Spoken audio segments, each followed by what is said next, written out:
നമ്മുടെയൊക്കെ തലവരയ്ക്കനുസരിച്ചാണോ ഈ ജീവിതമൊക്കെ ക്രമപ്പെടുന്നത്? വരയില്ലെങ്കിൽ അത് സ്വന്തമായി അങ്ങ് വരയ്ക്കണം. കൈരേഖയാണ് ജീവിതം തീരുമാനിക്കുന്നതെങ്കിൽ കൈയില്ലാത്തവരെങ്ങനെയാണ് ജീവിതം കരുപിടിപ്പിക്കുന്നത്?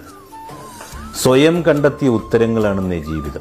സ്വന്തം ജീവിതത്തിൽ എന്ത് സാധിക്കുമെന്ന് മറ്റുള്ളവരോട് ചോദിക്കാനൊന്നും പോകരുത്. അത് അവനവൻ തന്നെ തീരുമാനിക്കണം. വിജയത്തിലേക്ക് പ്രത്യേകമായ ഒരു വഴിയുമില്ല. നമ്മളൊക്കെ നടന്നു വേണം ആ വഴിയുണ്ടാക്കാൻ.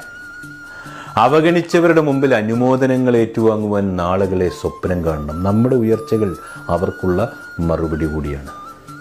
വിജയമെന്നത് നമ്മുടെയൊക്കെ പരിമിതികളെ മറികടക്കലാണ്. അതുകൊണ്ട് നമ്മൾ ജയിക്കുമ്പോൾ മറ്റാരും തോൽക്കണമെന്നില്ല. നിരാശപ്പെടുകയും പിന്തിരിയലുമല്ലെന്നേ ഉൾക്കൊള്ളുവാൻ മനസ്സിനെ പാകപ്പെടുത്തുക. അതാണെന്നേ പരാജയത്തിലെ വിജയം.